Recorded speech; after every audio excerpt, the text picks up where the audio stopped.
চূড়ান্ত পতনের আগে আওয়ামী লীগ ক্ষমতাধর এমপি মন্ত্রী কিংবা প্রভাবশালী নেতারা ভেবেছিলেন তারা অপরাজয়, তাদের কোনো পতন হবে না।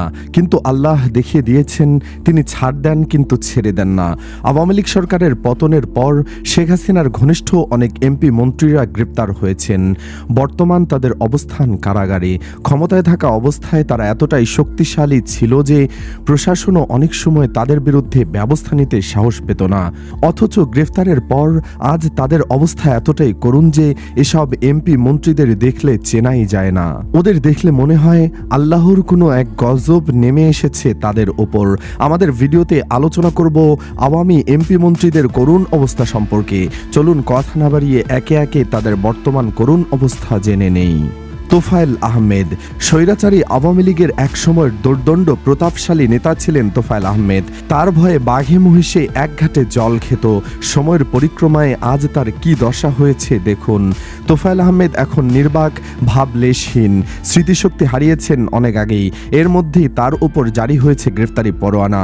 যদিও হাসপাতালের বেডে তোফায়েল গত 3 বছর ধরে অপেক্ষা করছেন চূড়ান্ত মৃত্যুর, কিন্তু মৃত্যুর ফেরেশতাও যেন তার থেকে মুখ ফিরিয়ে নিয়েছে। আল্লাহ ফেরাউনকে যেভাবে নিদর্শন হিসেবে রেখে দিয়েছেন ঠিক একই অবস্থা যেন এই আওয়ামী লীগ নেতার। আল্লাহ মাফ করুন, তাকে দেখলে মনে হয় একজন জ্যান্ত ফেরাউন। তোফায়েলের এই অবস্থা দেখলে মনে হয় কোনো এক ভয়াবহ পাপের শাস্তি দুনিয়াতেই পাচ্ছেন তিনি। অনেকে বলছেন ঢাকা বিশ্ববিদ্যালয়ের সর্বকালের সেরা মেধাবী ছাত্র আব্দুল মালেককে নিজ হাতে শহীদ করার শাস্তি পাচ্ছেন তিনি। কামরুল ইসলাম টাক মাথার এই নীলগেঞ্জি পরিহিত ব্যক্তিটিকে দেখে উপায় নেই উনি আওয়ামী লীগের একসময়ের প্রভাবশালী খাদ্যমন্ত্রী কামরুল ইসলাম।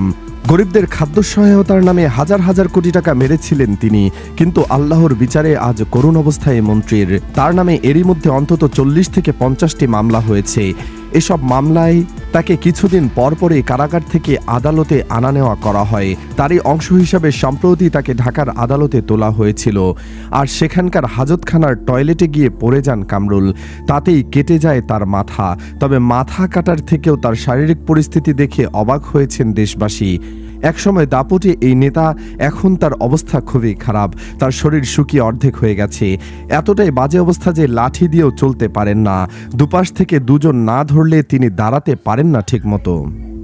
জুনায়েদ আহমেদ পলক আন্দোলনকালীন ইন্টারনেট বন্ধ করে আলোচনায় এসেছিলেন নারীবাজ লুচ্চামন্ত্রী জুনায়েদ আহমেদ পলক। কিছুদিন আগে প্রিজন ভ্যানে তাকে কাঁদতে দেখা যায়।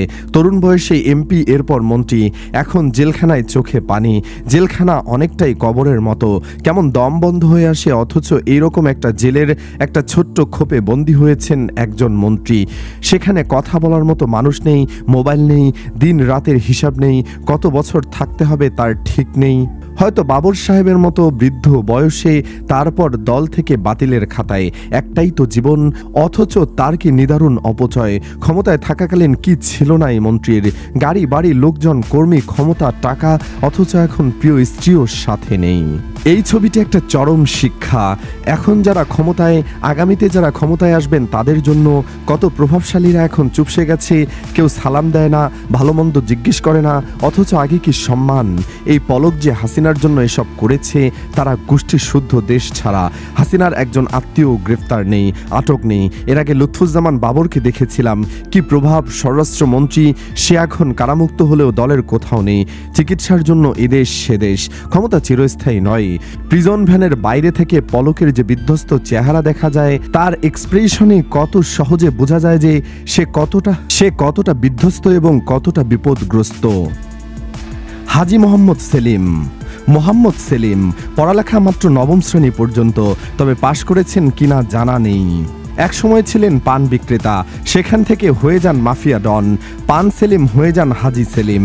দেশের বড় 2 রাজনৈতিক দল বিএনপি, আওয়ামী লীগের আশ্রয় প্রশ্রয়কে কাজে লাগিয়ে পুরান ঢাকার সোয়ারিঘাটের পান ব্যবসায়ী থেকে হাজী মোহাম্মদ সেলিম হয়ে ওঠেন মদিনা গ্রুপের মালিক। হাজী সেলিমের স্থান এখন কারাগারের 4 দেয়ালে। ইন্টারনেটে ভাইরাল হওয়া হাজী সেলিমের সেই ডান্সের ভিডিওর কথা মনে আছে নিশ্চয়ই। মুজিব কোট আর সাদা পাঞ্জাবি পরা হাজী সেলিমের সেই সুদর্শন চেহারা চেহারা এখন আর নেই। সাদা চুলগুলোতে আগে কালো রং করতেন, কিন্তু কারাগারে সেই সুযোগ না থাকায় তার আসল বিধ্বস্ত চেহারা বেরিয়ে এসেছে। ঠিক এভাবে হাসিনার পলায়নের পর সেলিমের কুকর্ম বেরিয়ে এসেছিল। হাতে হ্যান্ডক্যাপ পরা অবস্থায় কাঠগড়ায় দাঁড়িয়ে থাকা হাজী সেলিমকে দেখলে বোঝা যায় ক্ষমতা ফুরালে মানুষ কতটা অসহায়। ব্যারিস্টার সুমন বিভিন্ন মামলায় কারাগারে বন্দি জীবন কাটাচ্ছেন সুমন। ছাত্র আন্দোলনের সময় তার বিভিন্ন বক্তব্য ব্যাপক সমালোচনার জন্ম দেয়। 21 অক্টোবর রাতে রাজধানীর মিরপুর এলাকা থেকে তাকে গ্রেফতার করা হয়। এই সেই ব্যারিস্টার যিনি আল্লামা দেলোয়ার হোসেন সাঈদী হুজুরের মতো একজন কোরআনের পাখিকে ফাঁসির রায় কার্যকর করতে প্রত্যক্ষ ভূমিকা পালন করেছেন। সেই দিন ক্ষমতার দাপটে বাংলার এক নক্ষত্রকে শেষ করে দিয়েছিল, আর আজ বাকিটা দেখতেই পাচ্ছেন ভিডিওতে। কথায় আছে, আল্লাহ ছাড় দেন কিন্তু ছেড়ে দেন না। আনিসুল হক ছিলেন বাংলাদেশের একজন কুখ্যাত রাজনীতিবিদ ও আইনমন্ত্রী। শেখ হাসিনা সরকারের সময় তিনি আইন, বিচার ও সংসদ বিষয়ক মন্ত্রণালয়ের দায়িত্বে ছিলেন। মন গড়া সব আইনের মাধ্যমে তিনি অসংখ্য নিরপরাধ মানুষকে জেল জুলুম খাটিয়েছেন, ফাঁসি দিয়েছেন। একসময় যিনি আইন পরিচালনা করতেন, আজ তিনি নিজে আইনের হাতে বন্দী। সালমান এফ রহমান, তিনি ছিলেন শেখ হাসিনার বেসরকারি শিল্প ও বিনিয়োগ উপদেষ্টা। ক্ষমতা হারানোর পর 13ই আগস্ট নদীপথে পালানোর সময় তাকেও সদরঘাট এলাকা থেকে গ্রেপ্তার করা হয়। পালানোর সময় তিনি নিজের চেহারা বদলানোর জন্য দাড়িগোঁফ কেটে ফেলেছিলেন বলে অভিযোগ ওঠে। ক্ষমতায় থাকাকালে তিনি প্রশাসনকে তুচ্ছজ্ঞান করতেন বলে সমালোচনা ছিল। সরকারি অর্থ লুটপাট ও বিভিন্ন অনিয়মের অভিযোগেও রয়েছে তার বিরুদ্ধে। বর্তমানে তিনি কারাগারে আছেন। জানা গেছে সালমান এফ রহমান কারাগারে প্রায় সময়ে কান্নাকাটি করে দিন পার করছেন। শামসুদ্দিন চৌধুরী মানিক, আওয়ামী লীগের রাজনীতিতে জড়িত না হয়েও যে মানুষটি আওয়ামী লীগ, তার নাম শামসুদ্দিন চৌধুরী মানিক। অন্যরা তাও সরাসরি আওয়ামী লীগের রাজনীতি করেছে, আর এই অমানুষ সরাসরি আওয়ামী লীগের রাজনীতি না করেও চাটুকারিতা করেছে ও প্রধান বিচারপতি হয়ে আওয়ামী লীগের ইচ্ছে মতো কাজ করেছে। হাসিনা পলায়নের পর মানিক ছদ্মবেশে পালিয়েছিল, তবে সালমানের মতো তারও লাভ হয়নি, ধরা খেতেই হয়েছে। 25শে আগস্ট ভারতে পালিয়ে যাবার সময় বর্ডার গার্ড বাংলাদেশ বা বিজিবি আটক করে তাকে। সিলেটের কানাইঘাট উপজেলার ডনা সীমান্ত এলাকা থেকে তাকে আটক করা হয়। এ সময় তাকে জঙ্গলে কলাপাতা বিছিয়ে জরাজীর্ণ অবস্থায় মাটিতে শুয়ে থাকতে দেখা যায়। আতিকুল ইসলাম, বেশভূষা পাল্টে ছদ্মবেশ ধরেও পালাতে না পারা নেতাদের মধ্যে একজন ঢাকা উত্তর সিটি কর্পোরেশনের মেয়র আতিকুল ইসলাম। গত 18ই আগস্ট রাতে আতিকের পালানোর একটি ভিডিও সামাজিক যোগাযোগ মাধ্যমে ভাইরাল হয়। এরপর লোকচক্ষুর আড়ালে চলে যায় সে। এর মধ্যে বিভিন্ন সময় তার গ্রেপ্তার ও দেশ ছাড়ার গুজব ছড়িয়ে পড়ে, তবে গুজব গুজবই রয়ে যায়, আর গ্রেফতার হয় আতিক। মোহাম্মদপুর থানায় দায়েরকৃত 3টি পৃথক হত্যা মামলার আসামি আতিকুল ইসলাম। যখন সাবেক মেয়র আতিকুল ইসলাম ধরা পড়ে, তখন ছবিতে তাকে এক ভিন্ন চেহারায় দেখা যায়। সাধারণ চেহারার সঙ্গে মিলই ছিল না। কালো গোঁফ সাদা হয়ে গেছে, মুখ ভর্তি কাঁচা পাকা দাড়ি স্বাভাবিক রূপ থেকে যা একেবারেই আলাদা। সুপ্রিয় দর্শক, আওয়ামী লীগের এই নেতারা একসময় নিজেদের প্রভু ভাবতে শুরু করেছিল। ভেবেছিল তারাই সকল ক্ষমতার অধিকারী, তাদের সাজা দেওয়ার কেউ নেই। আসলে সকল ক্ষমতার একমাত্র অধিকারী কে বলুন তো দর্শক? কমেন্টে জানিয়ে দিন আপনার রায়। জানাতে ভুলবেন না গ্রেফতারকৃতদের কী ধরনের বিচার চান। আর অবশ্যই ভিডিওটি লাইক, শেয়ার করে চারদিকে ছড়িয়ে দিন, যাতে অন্যরা শিক্ষা নিতে পারে। ধন্যবাদ।